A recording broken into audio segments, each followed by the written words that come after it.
Hey everybody, welcome back to the Bourbon Note. I'm Ben, and here's a few whiskey brands that you might not be exploring, but I think you should.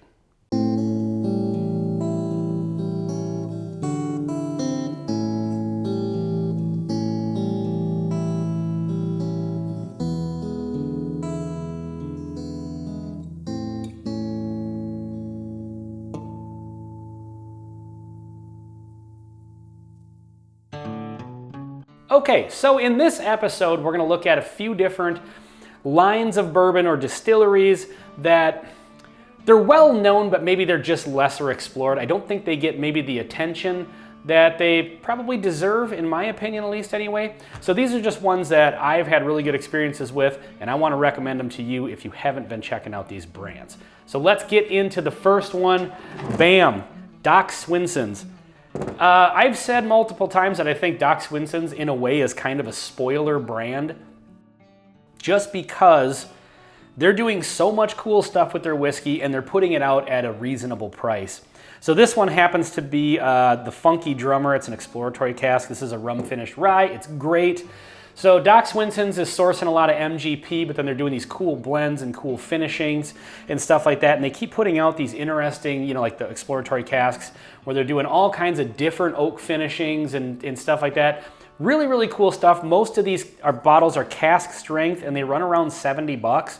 And so for cask strength MGP that's finished and blended, that's a great price. There's plenty of brands out there that are charging way more for their products. And so I think Doc Swinson's almost is, like I said, it's kind of a spoiler brand because it's so good, it's so interesting, and they're selling it at a reasonable price. So other distilleries maybe take note from Doc Swinson's. All right, next up is Bam! Keeper's Heart. Speaking of doing interesting things with whiskey, Keeper's Heart is a Minneapolis-based distillery, and they're known for blending Irish whiskey and American whiskey. So this one happens to be an Irish and bourbon mix at cask strength, 118 proof. They have an Irish and rye blend. And so they've got the regular products, they've got the cask strength products, they've got age stated products like a 10-year. They've got picks that are finished in different barrels. I haven't explored those yet, but I'm looking forward to it. If you're looking for something different and interesting, this is a really good one to try. The prices on these are reasonable. I think these are like 50 bucks for the cask strength. I in particular would recommend the cask strength. That's my personal preference. I like higher proof stuff. But if you're not into the higher proof stuff, they do have the basic offerings of these that are in like the 90-ish proof point, I think. So yeah, check this out. It's just a cool distillery. It's a cool idea that they're taking, two different styles of whiskey and blending them together to create these interesting new flavor profiles. So next on the list is, bam, Jepson's. So this one actually happens to be the Storytime Distillery pick, the Friday at Fred's. This is a Jepson single barrel finished in cognac. This bottle is empty, obviously, but Jepson's also has store picks out at their cask strength, or they're like 115 proof or something like that. And I've tried a couple of those now, and they're great, and they're like 50 bucks. So Jepson's is also known for making Malort, but don't hold that against them. Whatever they're doing with their bourbon, I'm sure they're probably sourcing it, but they've got some finished stuff and single barrel stuff. I've been impressed with everything I've had so far. If nothing else, they're great at picking barrels if they're sourcing all of this. I don't know the information on that for sure, so don't hold me to that. But if you see a Jepson store pick for 50 bucks at the cask strength mark, I would certainly recommend giving that a shot. Haven't been disappointed in one yet. I have not had their regular 100 proof, or I think they have a 90 proof offering as well. I know I've seen the 100 proof. Looking forward to picking that up actually, because I think it runs around 25 bucks around here, and that might end up being a regular daily sipper to keep on the bar at that price point. So check out Jepson's. All right, next on the list is, bam, Heaven's Door, particularly the single barrels. I've had a lot of the regular releases, just the basic offerings from Heaven's Door. They're all right. They're a little expensive for what they are. But these store picks, every single one of these that I've had has been great. This one happens to be from Spirits Liquor in Melrose.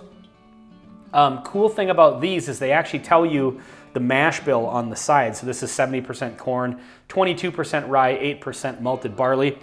I know that Heaven's Door being A lot of them are Tennessee whiskeys, and people get a little scared that maybe they're sourcing from Dickel, because not everybody likes Dickel. Well, you can look at the mash bill on the side and you can kind of deduce what distillery it might have come from. This one from Melrose is excellent, so if you're in Melrose, Minnesota, stop into Spirits Liquor, pick one of these up, or pick up one of their million awesome store picks that they have up there. So yeah, check these out. The cool thing about Heaven's Door single barrels is that you can't really pin them down to just a flavor profile because they all have different mash bills.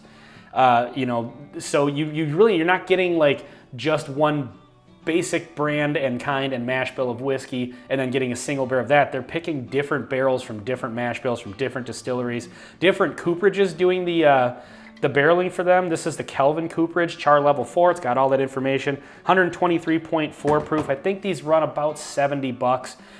Totally worth it. I plan on getting more of these just because I want to explore a bunch of the different mash bills that they offer. So yeah, that's a fun one to check out because like I said, you can just try all these different mash bills and pick which one you like, and then you can look for store picks that have that particular one. So last but not least, this bottle is kind of a stand-in, bam, for Lux Row in general. This happens to be the Rebel Cask Strength single barrel. This is a store pick from 1010 Washington in downtown Minneapolis. It's great.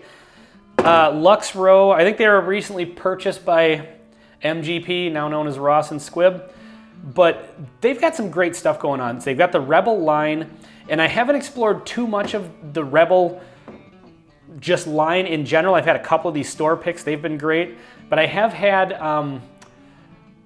some of the budget stuff from Rebel, and for the price and the budget friendly, you know, bottling, it's pretty good actually. But what I like to focus on are these store picks. They have the Rebel ones, and then they also have the Ezra Brooks store picks, which look a lot like this, but it's a black label, says Ezra Brooks, of course.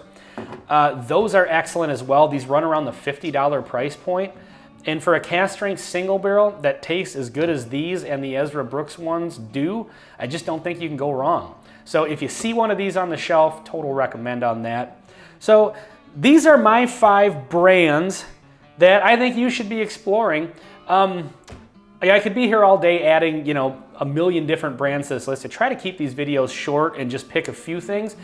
But if you've got any things that you want to recommend to me or recommend to anybody else in the chat, please put it in the comments below. I'd love to hear your opinions on stuff that I should be looking out for, because to be perfectly honest, I've gotten a lot of recommendations in the comments that have turned out to be great recommendations. So I always do look for that. So please like, comment, and subscribe while you're at it. This has been Top 5 Brands I Think You Should Be Exploring on the Bourbon Note. I'm Ben. Thank you very much for watching. We'll see you on the next one.